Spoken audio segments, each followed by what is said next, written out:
है कि बड़ा होके क्या बनना है? किस किस ने सोचा? सबने सोच लिया। अच्छा, कोई बताएगा? हाथ नीचे करो अभी सभी। कोई बताएगा कि मुझे क्या बनना बड़ा होके? बताओ, कौन बताएगा? बताओ। Army officer. Army officer. और बताओ। साइंटिस्ट। और आईएएस ऑफिसर। और आईएएस ऑफिसर। और आईपीएस ऑफिसर। पुलिस में जाओगे? आईपीएस। Very good. कौन सी क्लास में हो आप? Okay, good. और बड़े बच्चे? ये सारे ये सारे छोटे वाले बोल रहे हैं, बड़े वाले तो कोई बोल ही नहीं रहे क्या बनना है। बताइए।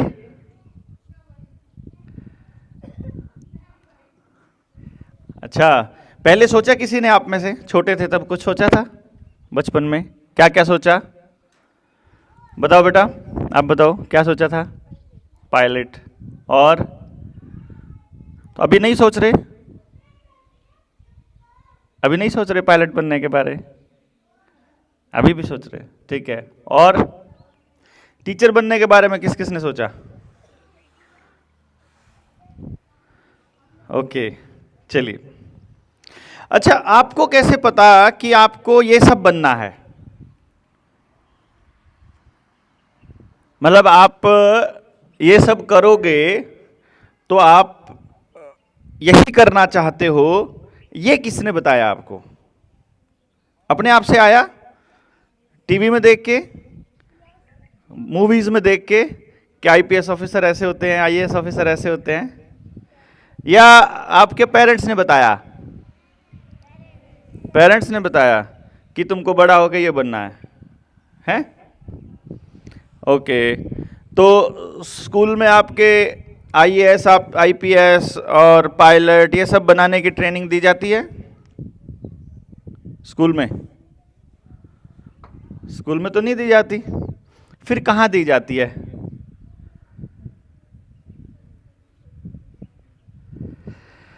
चलिए। अच्छा देखो, एक चीज़ मैं विद्यालय के जो सम्मानित शिक्षकगण हैं, मैं उनके सामने एक बात रखना चाहूँगा जो कि बहुत महत्वपूर्ण है। वो ये है कि किसी बच्चे को टीचर बनना है, किसी को पायलट बनना है, किसी को आईपीएस और किसी को आईएएस, किसी को साइंटिस्ट भी बनना है। और विडंबना ये है हमारे एजुकेशन सिस्टम की कि हम इन सभी बच्चों को एक ही सिलेबस पढ़ा रहे हैं, सबको। और वो सिलेबस आपने नहीं बनाया, वो सिलेबस आपके गांव वालों ने नहीं बनाया। उस सिलेबस को बनाने में आपके समाज का कोई योगदान नहीं। उस सिलेबस को बना रहा है दूर बैठा कोई ऑफिसर जिसको ग्राउंड रियलिटी के बारे में कुछ नहीं पता। एम आई राइट? क्योंकि हमने एजुकेशन पर ठीक से चर्चा करनी ही बंद कर दी। हमने इस विषय पर समाज को साथ लेना बंद कर दिया। मैं आज आप लोगों के बीच में सिर्फ इसलिए आया हूं कि आप लोगों को यह बता सकूं कि हो सकता है मेरी बातें आपको अलग लगें, थोड़ी सी आज तक जितने भी लोगों ने कहा हो उनसे उल्टी लगें, पर विचार करने योग्य रहेंगी। सारी दुनिया में सभी लोग अगर एक ही तरह की बातें आपको कहते रहेंगे तो वैसे ही बन जाओगे। उसके डाइवर्जेंट अगर कोई सोच होगी वो आप नहीं कर पाएंगे, आप अपनी नहीं दिखा पाएंगे या उस तरह से सोच नहीं पाएंगे। मैं ये नहीं चाहता। मैं व्यक्तिगत तौर पर यह चाहता हूं कि जो भी व्यक्ति जैसा सोच सकता है उसको सोचने का हक है, बशर्ते कि उसका कर्म समाज के अंदर कोई नुकसान ना करता हो, समाज के लोगों का कोई नुकसान ना करता हो। तो अभी तक जितने भी स्पीकर आपके सामने आए होंगे उन्होंने आपको एक बात बताई होगी।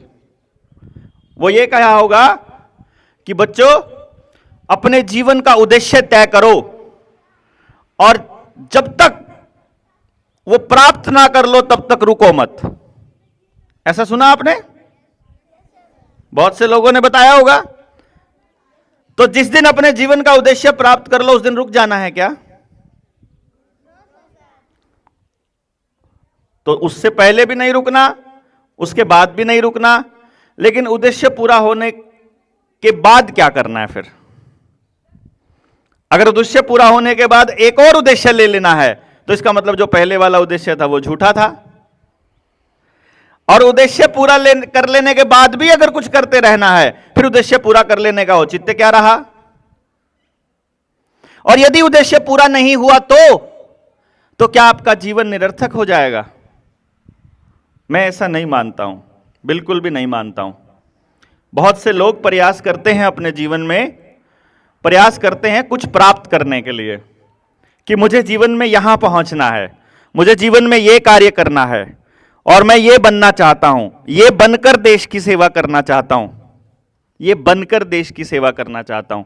इस तरह की सोच मैंने बहुत से लोगों के अंदर देखी, और वो अपने साथियों को, अपने अनुयायियों को, अपने आने वाली पीढ़ियों को यही बताते हैं कि आप कुछ बनकर देश की सेवा कर सकते हैं।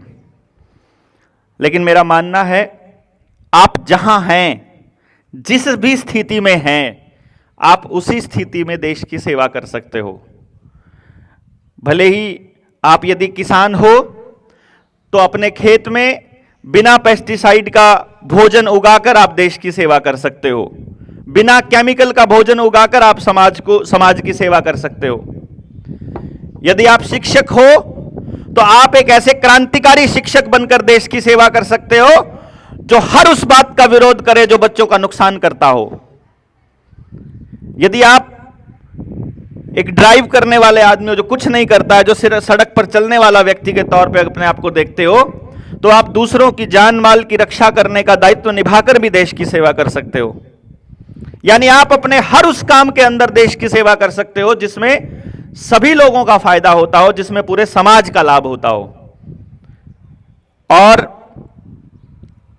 रही बात उद्देश्य पूरा करने की, अपनी जिंदगी का मकसद तय करने की, तो मैं हमेशा ये बात बोलता हूं बच्चों को कि यदि आप मेरी बात मानो, क्योंकि जरूरी नहीं है कि आप मेरी बात मानेंगे, आप में से बहुत से लोग, हमारे शिक्षकगण, आपके माँ बाप, वो मेरी बात से उलट भी सोच सकते हैं, तो वो सोचने के लिए बिल्कुल फ्री हैं। तो मैं अपनी सोच आपको बता सकता हूं। मेरी सोच ये है कि अपने जीवन में कभी कोई उद्देश्य मत बनाओ,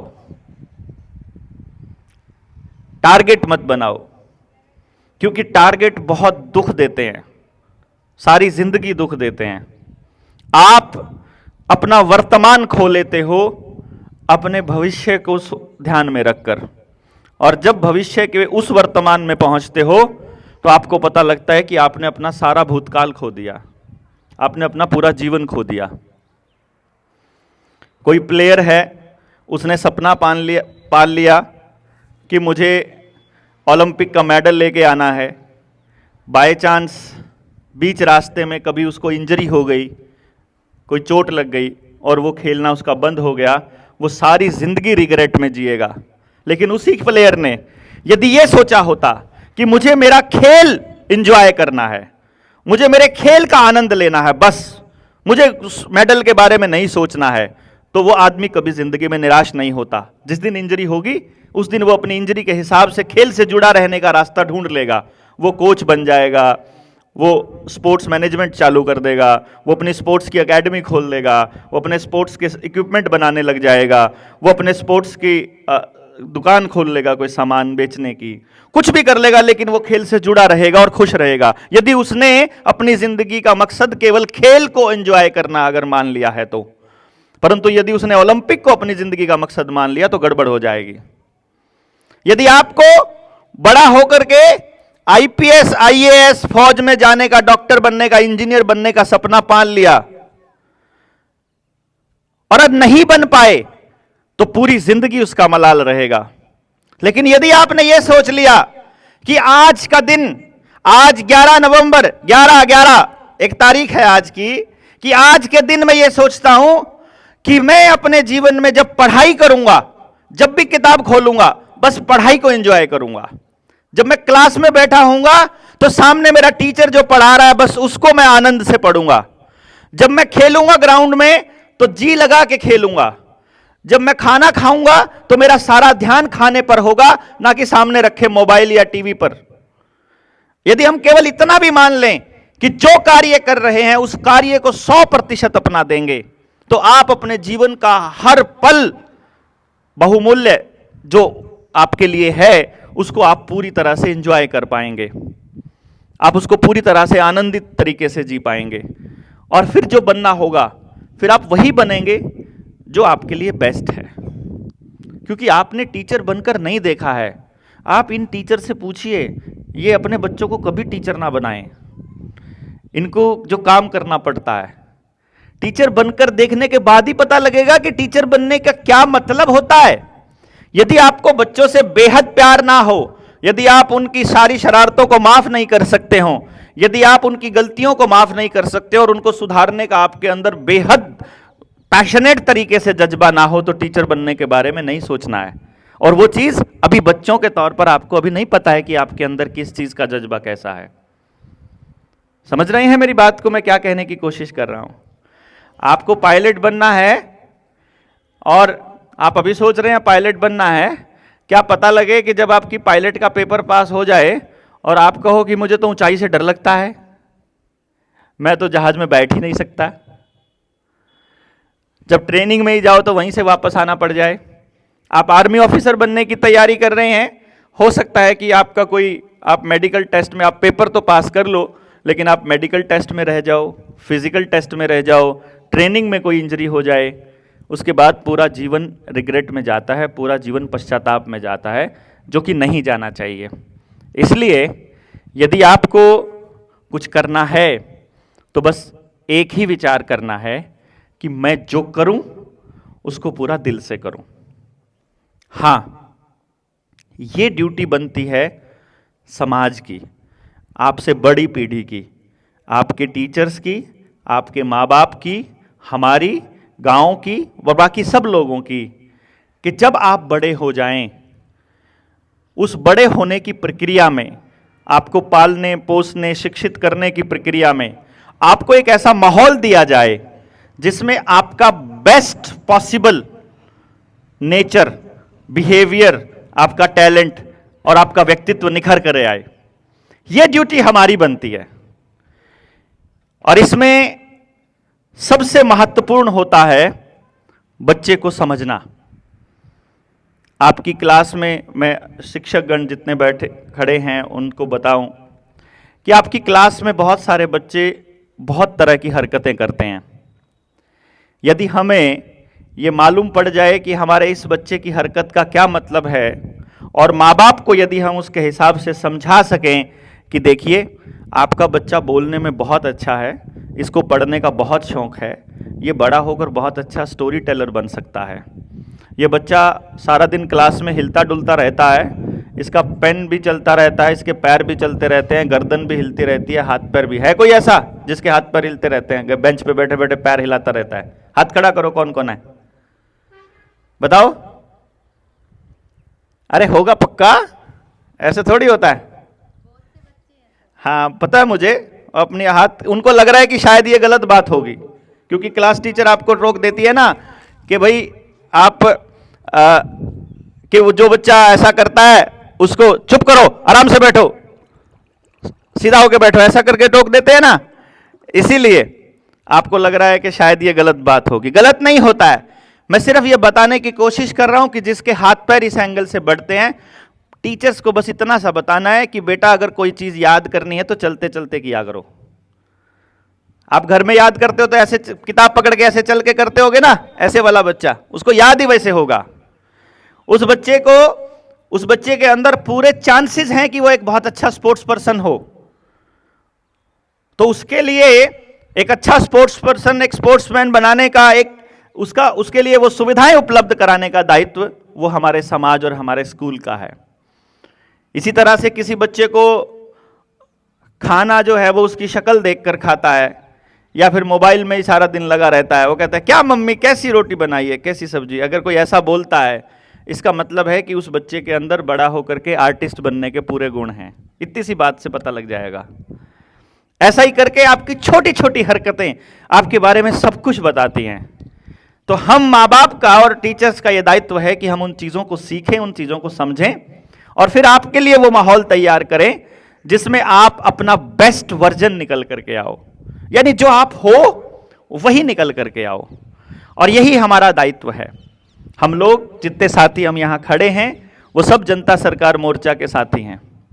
हमने एक प्रोग्राम लॉन्च किया है जिसका टारगेट है कि समाज में, गांव में एक ऐसी शिक्षण व्यवस्था की स्थापना करनी है, एक ऐसी शिक्षण व्यवस्था बनानी है जिसमें प्रत्येक बच्चे को उसके टैलेंट के हिसाब से तैयार किया जाए और फिर जिस काम के लिए उसको परमात्मा ने पैदा किया है उस काम के लिए उसके लिए माहौल दिया जाए और हर हाथ को रोजगार हो, हर बच्चे को रोजगार हो, ऐसी शिक्षण व्यवस्था बने। और इसके लिए ये जागृति बड़े लेवल पर फैलाने के लिए, आपके पेरेंट्स को समझाने के लिए, अपने समाज में ये बातचीत को बड़े लेवल पर लेकर जाने के लिए 24 नवंबर, अभी जो अगला संडे आएगा उससे अगला संडे, यानी 24 नवंबर 2024 में हम लोगों ने दिल्ली के तालकटोरा स्टेडियम में सुबह 10 बजे से एक सेमिनार का आयोजन करना तय किया है, जिस सेमिनार का नाम है पेरेंटिंग एंड एजुकेशन।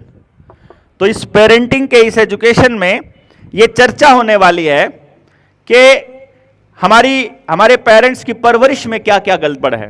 क्योंकि आज तक आपने देखा होगा माँ बाप बताते हैं कि हमारे बच्चों में क्या क्या गलतियां हैं। सारे माँ बाप को अपने बच्चों में ढेर सारी गलतियां दिखाई देती हैं।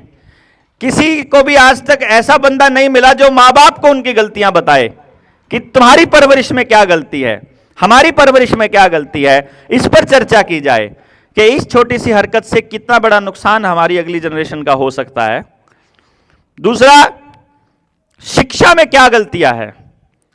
शिक्षा की सबसे बड़ी गलती, इस पूरी शिक्षा व्यवस्था की सबसे बड़ी गलती मैंने आपको शुरू में ही बताई थी कि आपको कुछ भी बनना हो, आपके लिए बस एक ही काम है, रट्टे मारी जाओ, रट्टे मारी जाओ, याद करी जाओ, याद करके पेपर देती जाओ, बस कुछ नहीं करना। और आपको हर महीने टेस्ट होने हैं, हर हफ्ते टेस्ट होने हैं, पीटीएम में भी आपके नंबरों की चर्चा होनी है। ऐसा लगता है जैसे नंबर कमाने के लिए ही पैदा हुए हो आप। और कमाल की बात यह है कि जब आप किसी कंपनी में या कहीं भी नौकरी करने के लिए जाते हो तो कोई आपके नंबरों को देखता ही नहीं है। फिर वो आपकी स्किल को देखते हैं, फिर वो देखते हैं आपको क्या करना आता है, क्या नहीं आता है। इसलिए हमने देखा कि ये बदलाव केवल एक ही तरीके से संभव होगा कि माँ बाप को और टीचर्स को, दोनों को इस मुहिम में शामिल किया जाए और पेरेंटिंग और एजुकेशन में चल रही गलतियों के ऊपर चर्चा की जाए। यदि समाज इस बात को मान ले कि हाँ ये गलतियां हैं, तो फिर उन गलतियों को सुधारने के लिए काम किया जाए। और जब उस पर सुधार आने लग जाए तो बच्चे तो अपने आप इससे बेनिफिट होगा, बच्चों का तो, और हर बच्चे का बेनिफिट होगा। तो हर गांव के, हर शहर के, अपने देश के हर बच्चे और हर स्कूल के अंदर एक ऐसी, हर बच्चे के लिए हर स्कूल के अंदर एक ऐसी व्यवस्था बने जिसमें उसके टैलेंट को पहचानना और फिर उसको निखारना, इसके लिए पूरी व्यवस्था हो। तो ये मिशन है हमारा। हम आपके बीच में इनवाइट करने के लिए आए हुए हैं कि भाई आप सब लोग अपने माँ बाप को बताइए, अपने पेरेंट्स को बताइए, सब ने जाकर के अपने माँ बाप को बोलना है कि 24 तारीख के लिए तैयार हो जाओ, मम्मी पापा दोनों को दिल्ली जाना है। हो जाएगा? घूम के आओगे दिल्ली? बोल देना कि हमें भी घुमा लिया ना, हमको लाल किला और ये कुतुब मीनार दिखा के लाना, और साथ में हम जो है सेमिनार को अटेंड करके आ जाएंगे। ठीक नहीं है? आपका सेमिनार भी हो जाएगा, दिल्ली घूमना भी हो जाएगा। तो सुबह 10 बजे से सेमिनार होगा। आप सब लोग आमंत्रित हैं, सभी स्कूल के शिक्षकगण, सारी की पूरा का पूरी हमने अपने YouTube चैनल के ऊपर डाली हुई है। निडर इंडिया चैनल का नाम है, निडर, NIDER, national integration for democratic education and research. उसके ऊपर वो ट्रेनिंग प्लेलिस्ट में है और उस पूरी ट्रेनिंग के अंदर एक एक चीज़ हमने एक्सप्लेन की हुई है कि आपकी क्लास में बच्चे की हरकतों से कैसे पहचानोगे कि वो बच्चा किस काम के लिए बना है। तो वो ट्रेनिंग आप कर सकते हैं, आपके पेरेंट्स भी कर सकते हैं, 16 साल से ऊपर के बच्चे भी कर सकते हैं, 16 से ऊपर के, 16 से कम वालों को वो समझ में नहीं आएगी। और फिर हम दिल्ली में जा कर के दिल्ली के उस सेमिनार से आपके लिए एक पूरे की पूरी मुहिम का आगाज़ करेंगे कि आने वाले टाइम में हम उस शिक्षण व्यवस्था को कैसे बनाएंगे। तो आप अपने पेरेंट्स को शामिल कीजिएगा और जितनी ज़्यादा संख्या में हो सके इस गांव से वहां दिल्ली पहुंचिएगा। बहुत बहुत धन्यवाद।